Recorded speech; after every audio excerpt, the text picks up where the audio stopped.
prophets are saying that this motor show at Earls Court is the last one with Britain outside the common market.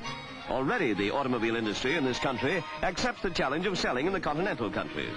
New models like the Cortina from the Ford stable will catch the eye of hundreds of buyers visiting the show from across the channel.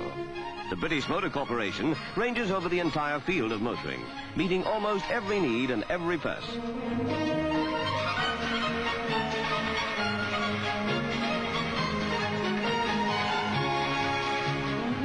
If the Morris 1100 on the stand here were a frock, you would say it leaves nothing to the imagination.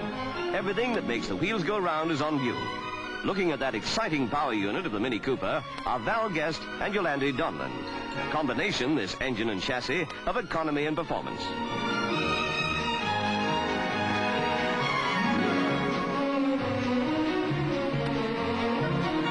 The name Riley has carried weight for more than a generation. On the stand here, it was carrying two girls from the windmill. Smallest car made by Riley, the Elf, has an 850cc engine and front-wheel drive. Obviously, a car to take the female eye.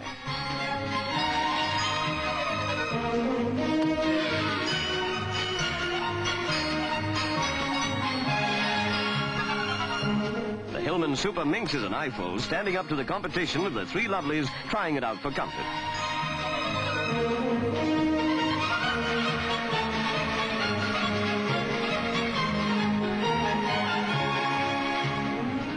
From the 1600cc engine to the back axle, the Super Minx spells luxury travel. Automatic transmission is available, and here's something to appeal to every car owner. It has no greasing points at all. About time we arrived at that. New just before the show is the Triumph Spitfire, claiming to be faster and altogether more luxurious than any sports car of the same price.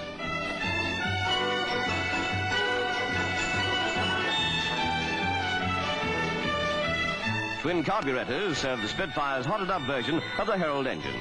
Step on it, and you're up in the 90s.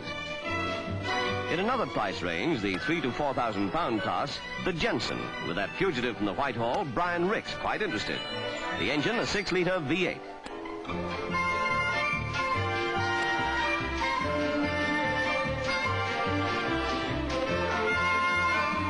The Jenson, just the job to the connoisseur who's not too hard up, will loiter at 10 miles an hour or hit 130, depending on how far you put your foot down.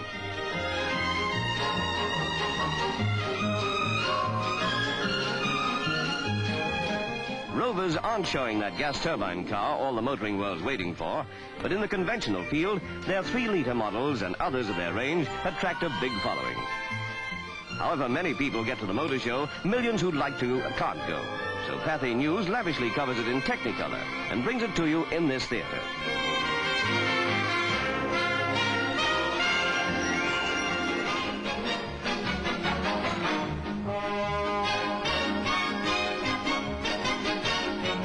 The coupe has lines stylish enough to appeal to the Continental markets, plus the performance to which those Route Nationale and Autobahns afford scope.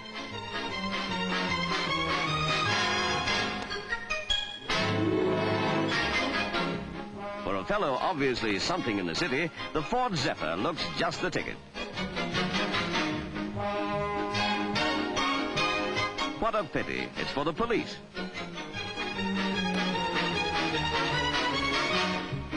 Solved. The problem of how to carry a big dog without letting him push you through the windscreen. Admit him by the back door into a large cage. And then if he has an impulse to leap onto the front seats at a critical moment, well, he can't.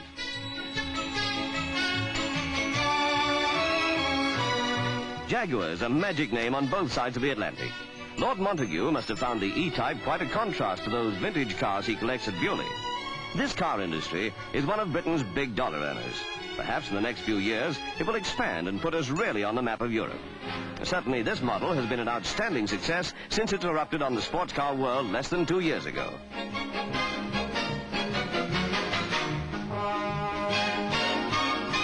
Dolled up for Earls Court, the famous 3.8 6-cylinder engine. Much smaller, but very much in the high-performance class, the Lotus Elan, built on the foundation of racing success and with refinements every owner will appreciate. Nowadays, the sports car field offers so much, the girlfriend looks like becoming choosy.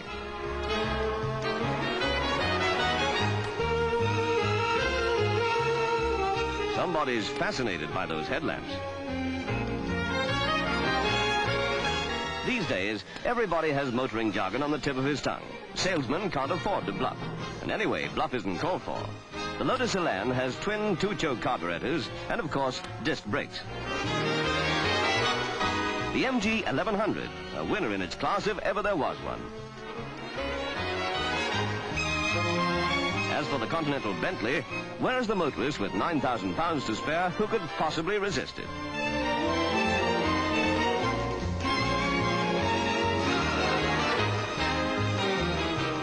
Edmundo Ross, who knows a quality car when he sees one, was full of admiration.